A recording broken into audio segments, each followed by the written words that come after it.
Bum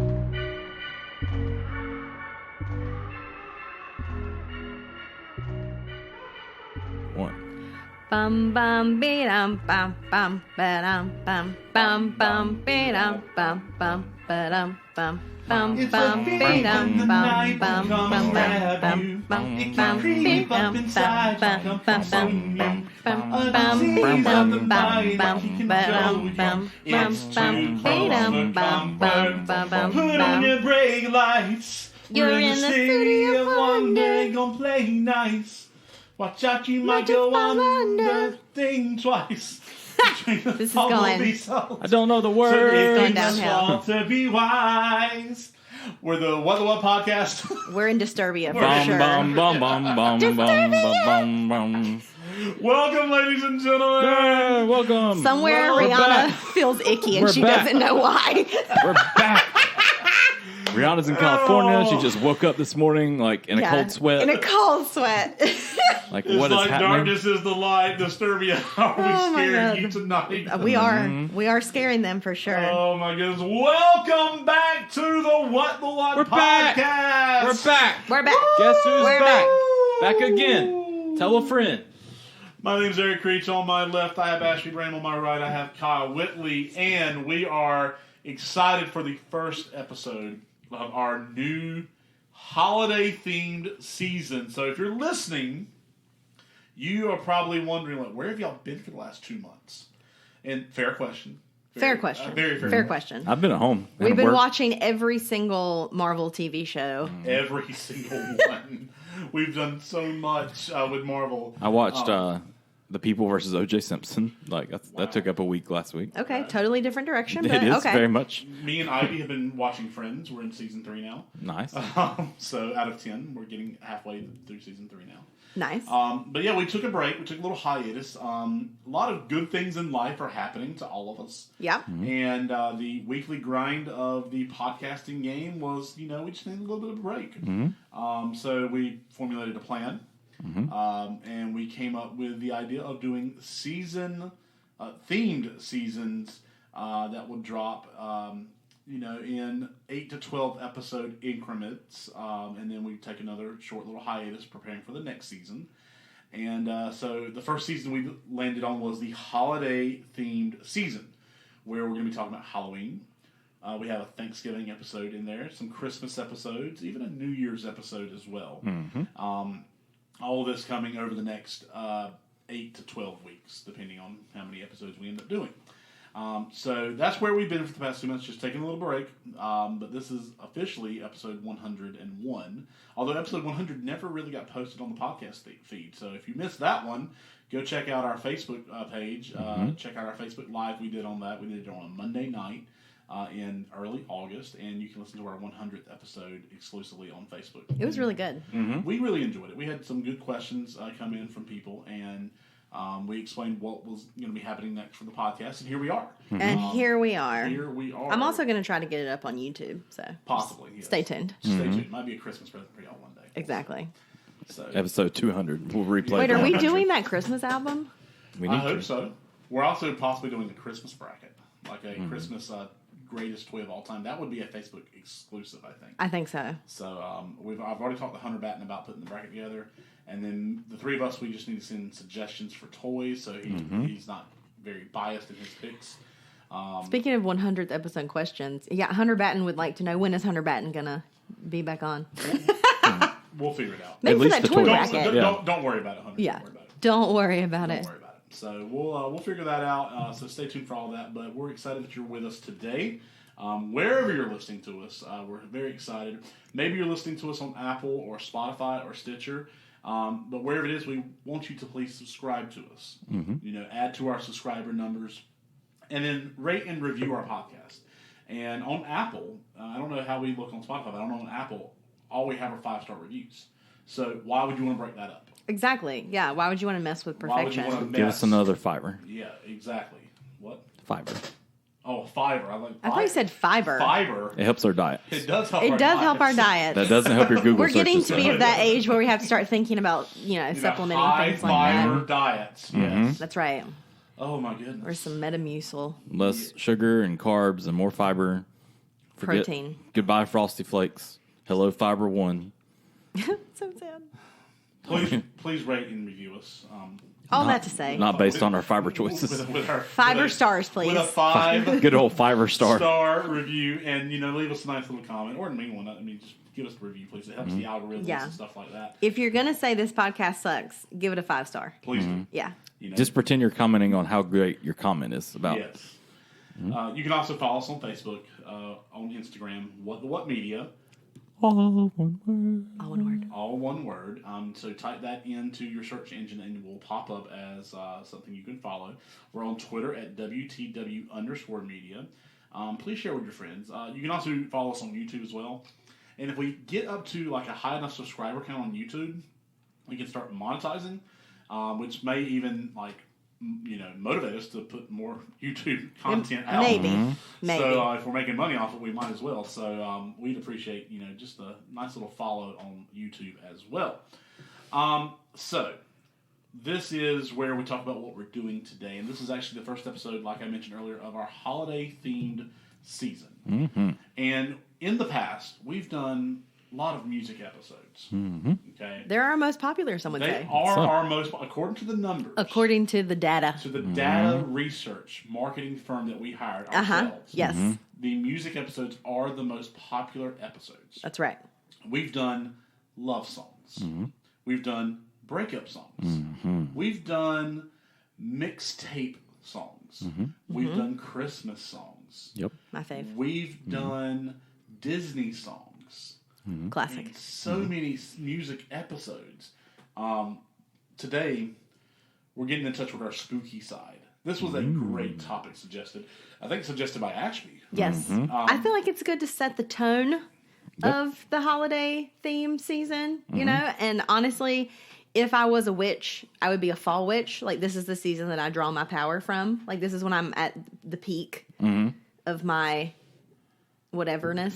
Yes. Like, I love Halloween. I love Christmas. I'm currently wearing pumpkin earrings. I have on a Sanderson sister shirt. Like, you will see me. Hopefully, we're going to do some social media throughout this season, and you will see me show up themed to every episode. And that is the promise. Let's just say, it's the best time of year. Fall it is. Fall is the best time of year. North Carolina has, the weather gods have graced us for this beginning of this, recording season with false fall. So it's 55 degrees outside last night. We have 3 more weeks of summer after this. Yeah. And then we'll get to real fall. That's why it's false fall. Which will last 2 days. And then we'll straight to winter. Yep. Straight to winter. Or we'll be wearing shorts on Christmas. We don't know. It's one or the Could other. go either way. But today's episode is our favorite Halloween songs. Yes. Great topic. We are taking a deep dive into Halloween songs. We didn't even get to do the deep dive thing. Look at us growing up. Next week we're doing a rated R movie. This week we're not screaming deep dive. Just so many grown up things here. New, fresh, different. Wow. Exciting. Yes. Yay. Yay. Ashby's finally drove this podcast straight off the cliff ratings. Synergy. Yes. So we are talking Halloween songs today. And basically the idea is what songs get you in the mood for Halloween. And I saw some great suggestions on the social media. We'll get into some of those. Some that I didn't even consider would be Halloween songs. Right. But they are absolutely, they hit thematically there. But we'll go from left to right. We'll start with Ashby with her first song. She'll explain why, it hits her in the Halloween feels. Yeah. Ashby, start us off. So, one of the reasons I like spooky season songs is because I feel like with Christmas, there's a pretty good definition of what makes a Christmas song. I mean, there's some, you can kind of, bob and weave out of the lines a little bit, but a Christmas song is a Christmas song is a Christmas song for the most part. But Halloween, you do have very specific Halloween songs that either revolve around, Halloween themes or Halloween movies, soundtrack songs. But then you can also argue that there are songs you listen to year round that have that sort of spooky feel to them that also make a really good spooky season song. And I tried with my choices to pick songs that you can listen to year round, but that are also that give me a definite like vibe. Like when the weather gets cooler and you start decorating for Halloween, these songs have a certain tone to them that put me in the mood. Okay. Nice. So the first one I'm going to talk about is called The Death and Resurrection Show by The Killing Joke.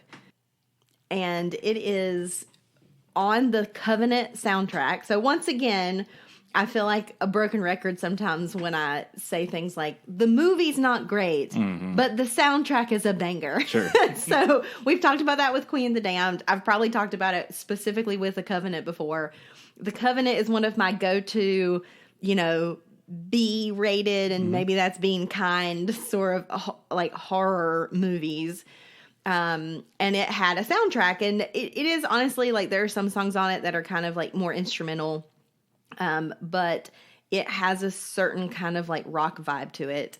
And this is one of the first songs that ends up playing in one of the first scenes where they're sort of being chased by the police and they're using their powers to kind of evade law enforcement.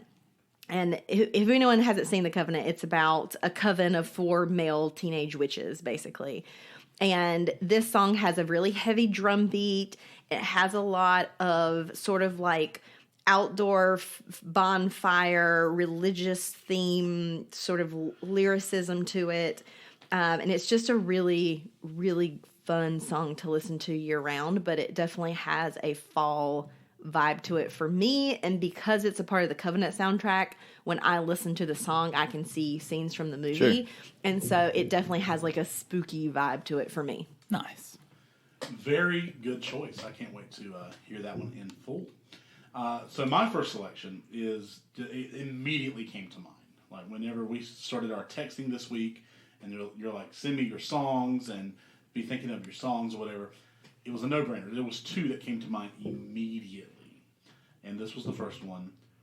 Thriller by Michael Jackson. Of course. And when you hear this song, I mean, it's a bop, first of all. It is a fantastic song. But if you've ever seen the music video, your mind immediately goes to the music video.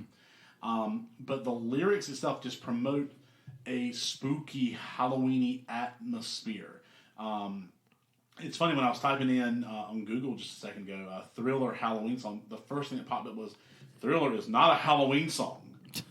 Kind of like Die Hard is not a Christmas movie. And it's Okay. Like, okay, calm down, guy. You with your hot take. No, it doesn't explicitly mention Halloween, but Halloween doesn't have to be mentioned for it to be a Halloween song. Maybe a better terminology would be spooky season song. Sure. And you hear, just these lyrics. It's close to midnight and something evil is lurking in the dark. Under the moonlight, you see a sight that almost stops your heart. Does that not sound scary to you? I'm scared. You try to scream, but terror takes the sound before you make it. You start to freeze as horror looks right you in between the eyes, and you're paralyzed. Because this is Thriller.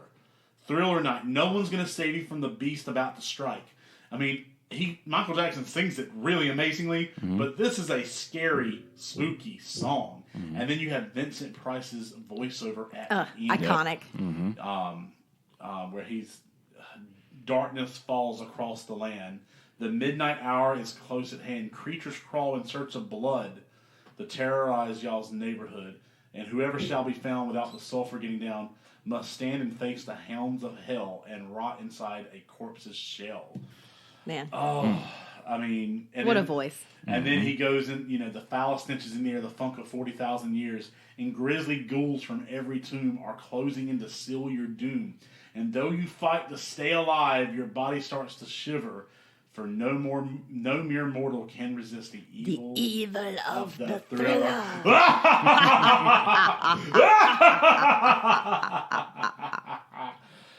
It is iconic and absolutely so good. The whole time you've been Halloween song. The whole time you've been talking, I've just been like shuffling my shoulders, doing like the dance. Because if you've like Eric said, if you've never somehow in your life seen this, go to the music video.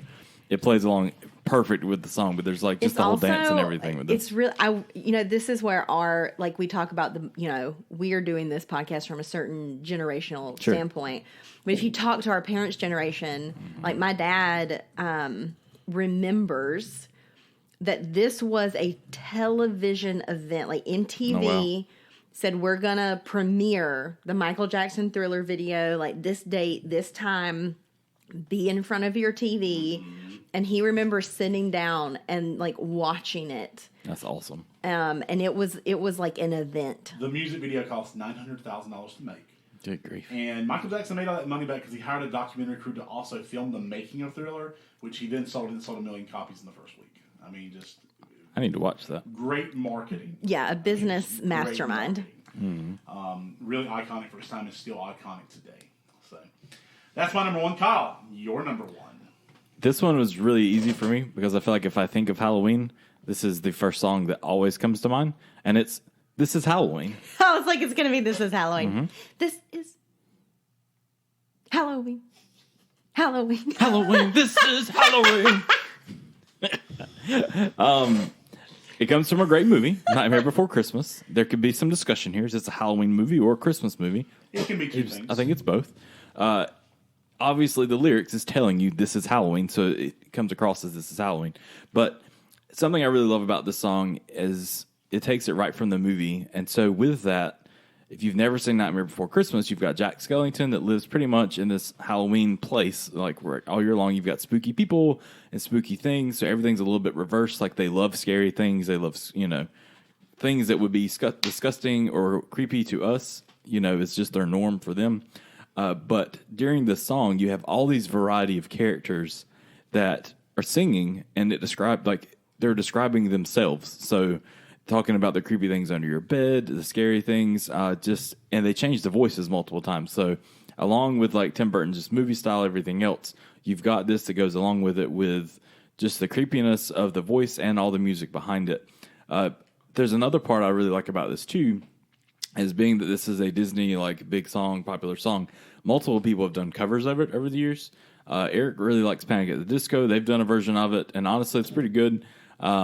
It's different. It's kind of similar to the main one, and it's just the guy's voice, and it's a little bit different.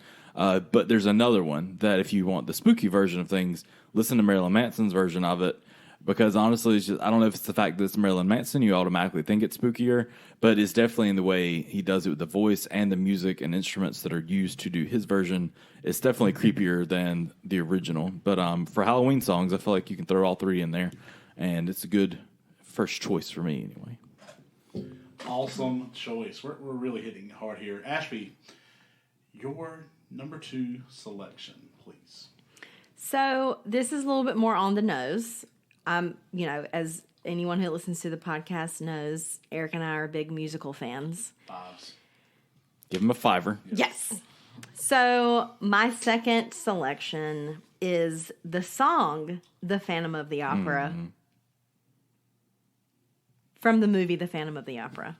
So I'm honestly, I feel like this song speaks for itself. Even if you're not a huge musical fan or you're not a huge spooky music fan, you have heard at least the theme music to Phantom of the Opera, which is played mostly in this particular song. It's like toccata and fugue or whatever. It's a operatic line that is a very, very well known instrumental piece. And I love the Phantom of the Opera. I've seen it on Broadway. I've seen the 2004 movie, which is probably what most people our age, when you think of Phantom of the Opera, you think of that movie with Gerard Butler as the Phantom. I actually think of the time that Eric was going as Phantom of the Opera. That's right. He forgot his mask. He forgot his mask, and they painted some camo paint or remember what color? It was black or camo paint or something. Yeah. Did not match at all. Very if you're not upsetting. sure what we're talking about, go back to our previous Halloween episodes from years ago. So anyway, not a lot to say about this. I think it speaks for itself. It is definitely a menacing song, but also, has that sort of like operatic tones and themes in it. It's basically about Christine, learning from the Phantom and but also kind of being stalked by him. It's just really interesting. Anyway, so that's my second choice. Great choice. Wonderful. Well, let's go for something a little more lighthearted here. My second choice is the Monster Mash. Nice. They did the mash. He did the monster mash. The monster mash. It was a graveyard smash. They did the mash. It caught on in a flash. The monster mash. He did the monster mash. Oh. Whatever happened to my Transylvania twist? So this is literally just a fun Halloween song. I mean, literally talking about like Frankenstein, Dr. Frankenstein, and creating Frankenstein's monster. I was working in the lab late one night when my eyes beheld an eerie sight, for my monster from his slab began to rise, and suddenly, to my surprise, he did the mash. Really great sound effects, too, It with is. the bubbling and the, yeah. They include so many different iconic, like, scary type characters. You have the zombies were having fun. The party had just begun. The guests included Wolfman, Dracula, and his son. The scene was rocking. All were digging the sounds. Igor on the trains, backed by his baying hounds. The coffin bangers were about to arrive with their vocal group, the Crypt Kicker 5. I love it. And they played the mash. Mm-hmm. They played the monster mash. I mean, just... Well, like you said, it's fun it's compared fun. to some of the other Halloween you think scary it's not necessarily right away. scary. It's fun. Yeah, it's listen great. to it, and I mean, it's been immortalized on the game Just Dance, where they have a Frankenstein character doing the dance there, and at the end he takes his head off, which is really fun. Nice. But it's a really fun song. It kind of like it's spooky, but like in the fun way.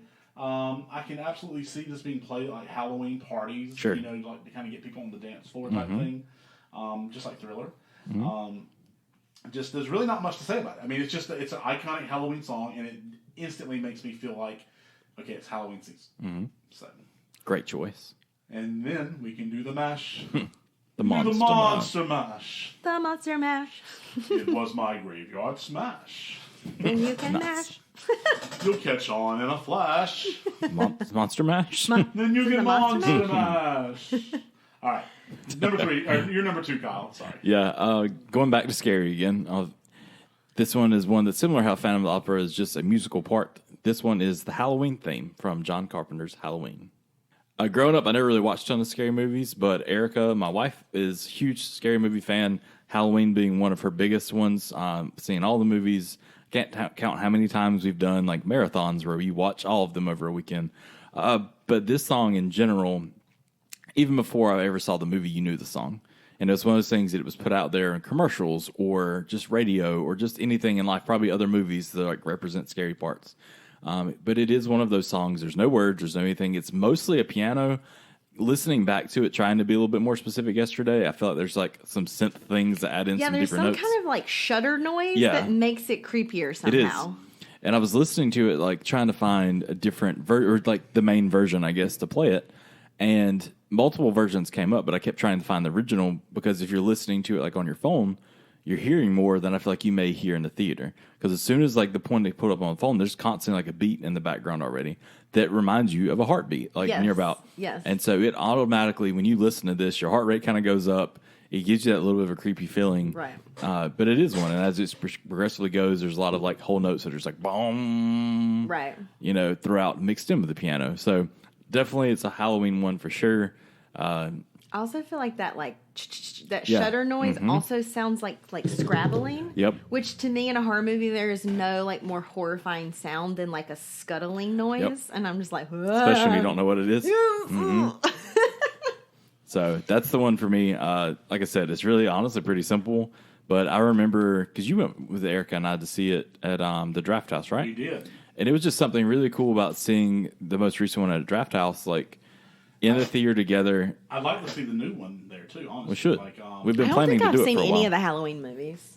I think that particular series missed me somehow. Well, so. the thing is, like, even if you had not seen any of the previous Halloween movies, and it had been a while since I've only seen like the first one, Right? I think H2O as well.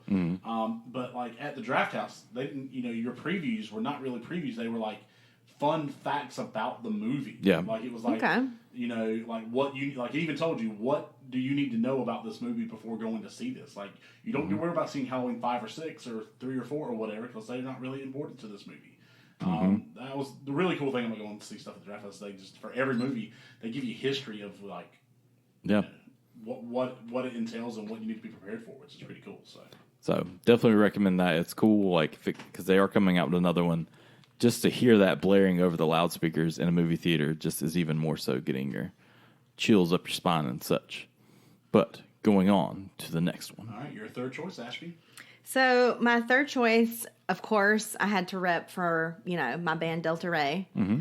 And they have sort of, like when people ask me to define Delta Ray, I'm like, well, I mean, they have like upbeat, happy, light songs. But for the most part, I would define them as like a gothic millennial Fleetwood Mac. I can see that. What their tone is, Yeah, I get think. that. And they have quite a few what I would consider spooky songs that are really sort of tales being told. And they have a witch theme that is a through line across multiple albums where there's multiple songs sort of about like a witch. And it's just really interesting. So it was hard for me to choose one, right? Because they have one called Bottom of the River. They have one called Come Back Alive. They have one called I Will Never Die. They have one called The Beast. There's a more upbeat one called Dance in the Graveyards, which is about death being a celebration of life instead of sad. Mm-hmm. But I decided to choose Hitch a Ride. And Hitch a Ride is a storytelling song, sort of like in the vein of the old sort of like folklore songs, where the person singing is telling her story as the narrator, as this woman who fell in love with an abusive man and ended up killing him, and now walks the highways as sort of like a phantom traveler, killing men who are unfaithful. And so it's sort of based on the folklore legend of the woman in white, or the weeping woman who you see hitchhiking on a road and then, killing men in their cars or whatever. And I think the Spanish version of the myth is La Lorena, and there's also a movie about her. The so Curse of La Lorena. yes, so it's all kind of like there's multiple folklore legends in different cultures about the woman in white, but it's all based in the same sort of mythology. And so Hitch a Ride, it just has like this sort of spooky, the way that they use the music to sort of weave in with the story. It's just really well done. And it definitely will put you in the mood for like a spooky season. And I also like the very end of it, the lyrics, she sort of does this like talk thing at the end, where she says, let's see, we're all running from something, leaving something behind, always another car coming when we hitch a ride. We're all picking up strangers, just trust the look in their eyes. We don't know we're in danger when we hitch a ride. It's a really good song. So even if you don't dive headfirst into Delta Ray, I would recommend, giving that song a listen. Nice. Awesome stuff. Can't wait to dive into that for sure. All right, so my third option and my third choice here is by Stevie Wonder. It is Superstition. And I fully believe that part of the reason that our songs episodes are so popular is because we sing on them. So this is a song made to sing. So you're going to sing now? We're going to sing this, yes. Like it's very superstitious. Writings on the wall.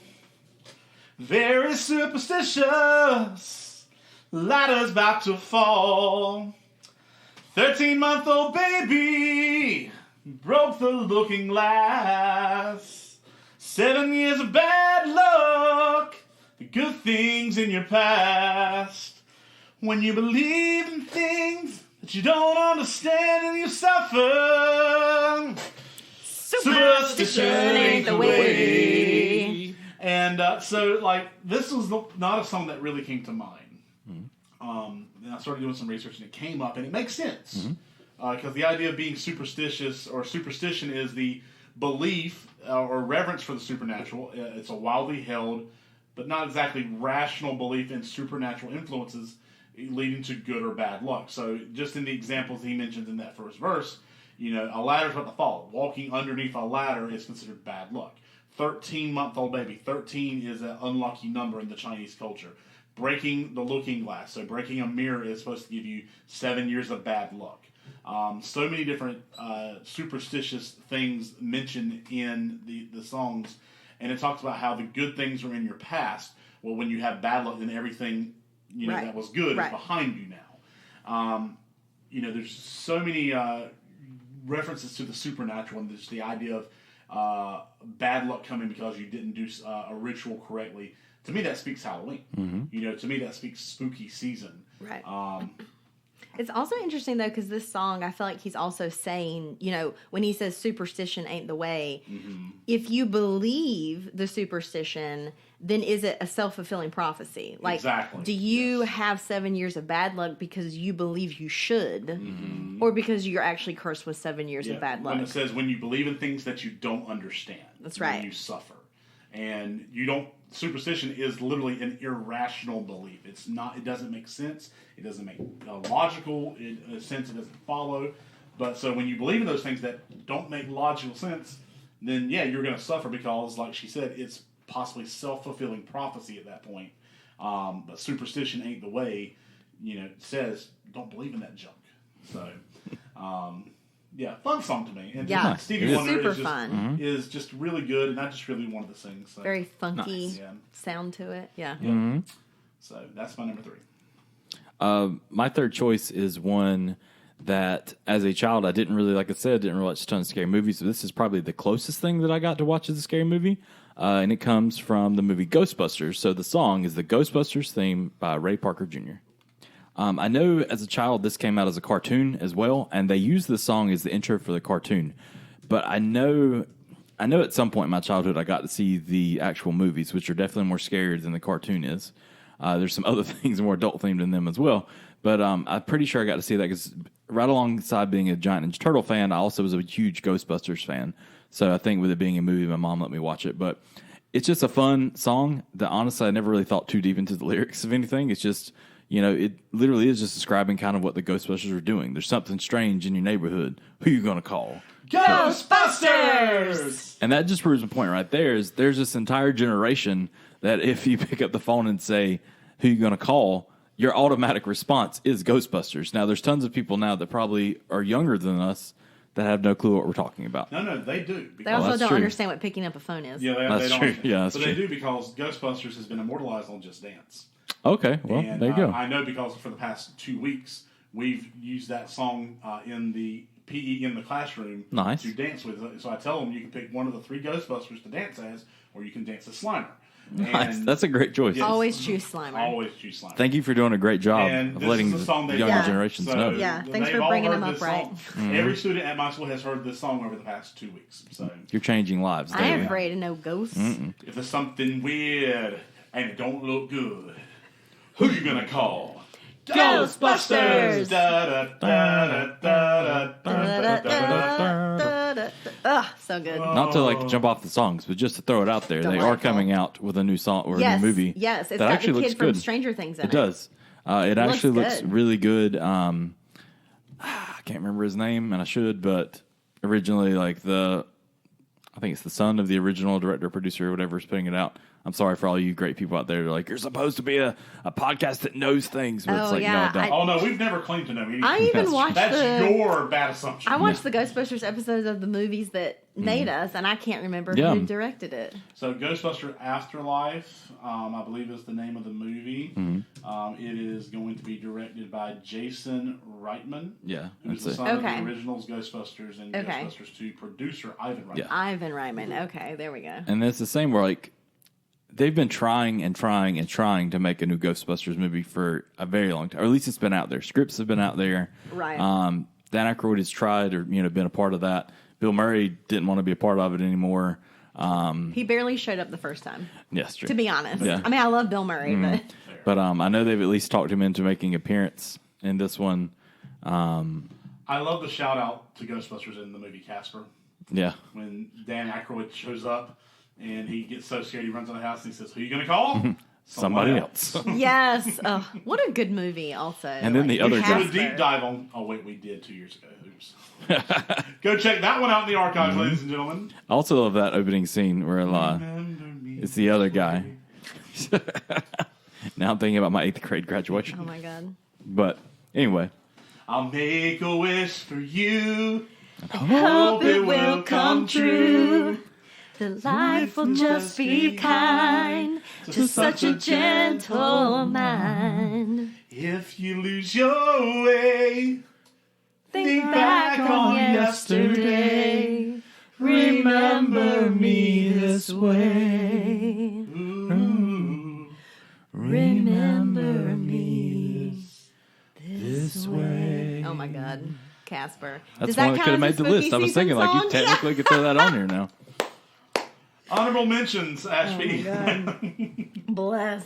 So I already mentioned some Delta Ray honorable mentions, but some other ones that made the list: Rhiannon by Fleetwood Mac, The Time Warp from Rocky Horror For Picture sure. Show, Monster by Chris Allen. He won American Idol one season, and you would not think that any kind of like creepy song would come out of Chris Allen, but he has a song off his like second or third album just called Monster. And it's so good because he's using like monster movie, like horror lyrics to do a metaphor for getting into a relationship and then realizing that you're with an abusive partner or with someone who's gonna like basically chew you up and spit you out and break your heart. And it's got a really good like beat to it. It's got some of that like creepy kind of bell music. It's really good actually. Nice. So anyway, those were some of my honorable mentions. Question: is Bohemian Rhapsody a spooky season song? I don't know. It has the elements to me. He just killed a man. Yeah. You know, it mentions Beelzebub, who is like a devil type character. I'll allow it. I mean, I think this is like Halloween songs is a lot more broad than Christmas is. Christmas songs are very like, it's that type of season, like Ashby was there's talking about usually earlier. a bell. Yeah, Right. true. But I Like think a Some kind bell. of jingle. I think with Halloween, like it's so, especially as you said earlier, like spooky type songs or that. I think it's a personal thing. Like what comes to mind, like if you were to put that playlist together, where you take songs that thematically could be considered, a spooky season song. I think it doesn't have the spirit of a spooky song, but it has the elements of a spooky song necessarily. But I'll allow it. Because you brought it up. No, did. I'll allow it. Yeah, we'll allow it. No, this is new season, Ashby. I'll allow it. This is not yes. A Nightmare on My Street by Will Smith is one of when he was doing the Fresh Prince stuff.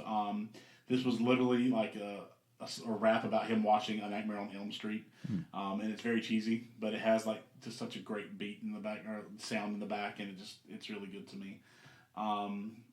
But yeah, I'll go with those as my honorable mentions. Cool. Oh, and one more. This one, the song necessarily not so much, but the music video for sure. Panic at the Disco's The Emperor's. I don't have it listed here, and I can't remember. Emperor's New Clothes, I think. New Clothes. Yeah. No, that's not the name of the song at all. Hang on. New Groove. No, It's that's a Disney the movie. name of the movie. Yeah. Oh. Pull the lever! Wrong lever! No, it is Emperor's New Clothes by Panic at the Disco. Emperor's New Clothes. And just to give you some lyrics there, it says, "Welcome to the end of eras. Ice has melted back to life. I've done my time and served my sentence. You dressed me up just to watch me die.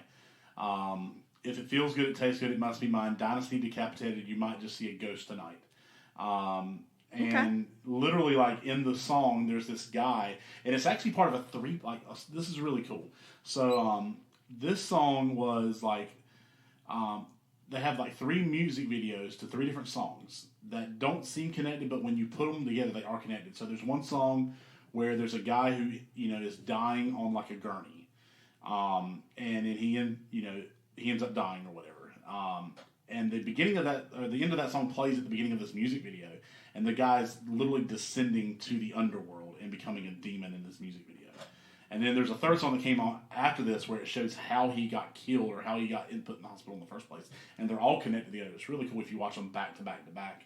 You can see like the evolution of the story of this guy who, is having a good Saturday night, and all of a sudden he gets hit in the head. Now he's in the hospital and he dies. Now he's literally going to the underworld, and he becomes a demon. So, spooky song. Emperor's New Clothes. Yep. Yes.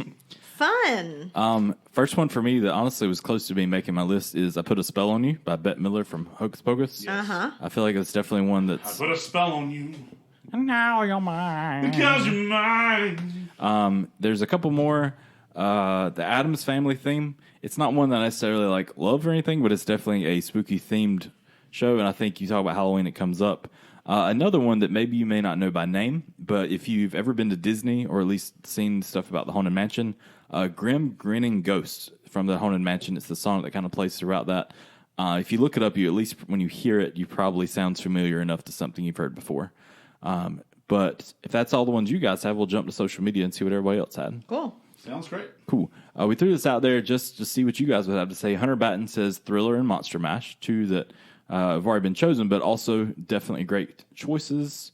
And I opened the old book up on Facebook, and then, I do that, and everything re-updates. I know one, I think it was Manda Gaddis. Don't you steal this from me. Don't you steal it. Who mentioned... Don't you do it. I will do it. You're taking your... Don't you do it. You're taking your sweet time. She mentioned, I want candy. No, you stole it. I stole it. You stole it. I did. By Bow Wow. That's the one that was like, okay, I never thought of this as a Halloween song. Never. I did not think of I Want Candy by, I guess would it be Bow Wow or Little Bow Wow? Was it Bow Wow? It was Bow Wow at the time. Yeah. And so... Although he was not the original. That's true. He was not. No, but the version that stood out to her is that... And it made me think this morning, we know Eric's favorite is either Three Musketeers or Milky Way, but what about you, Ashby? What's your favorite Halloween candy? Snickers. Eric just had a face. Snickers. If you're not sure why Eric would be upset about that, please review to our previous podcast about favorite Halloween candy. Or Skittles. Or Reese's. It's great choices. Eric, would you like to mention a real true favorite, not some disgusting thing like Three Musketeers and Milky Way? Ashby, do you hear anything? No, I don't. I feel like someone's talking, but I don't hear them anymore. Can't understand. Now you know how Rihanna felt when we were talking or singing earlier. She was like, something bad is happening. I feel it. Twix, Sour Patch Kids, Skittles, all are great. So. Reese's for me. No, Reese's all day. Amanda also said, I Put a Spell on You, any cover, but especially Bette Midler, Monster Mash, Dance in the Graveyard, Delta Ray, Black Magic Woman by Santana, Hex Girl from Scooby-Doo, and Halloween Song by Tim Curry. Zach Stroud said, This is Halloween. Let's see. And I think that was mostly it. We did a real quick brief thing. And also, we've been active a lot lately on our social media, so definitely be sure to check it out. Not so much specific episode things, but just having fun with things. And so posting lots of fun things throughout the weeks. Awesome stuff. But thanks for joining in on those. Thank you for joining us, ladies and gentlemen. And thank you for joining us on this journey today, our first episode back in season 1. Next week, we're discussing the movie Scream, rated R, came out in 1996. It's 25 years old this year. We'll be talking about its impact and its legacy over the past 25 years and everything it did right, because it did so many things right. For sure.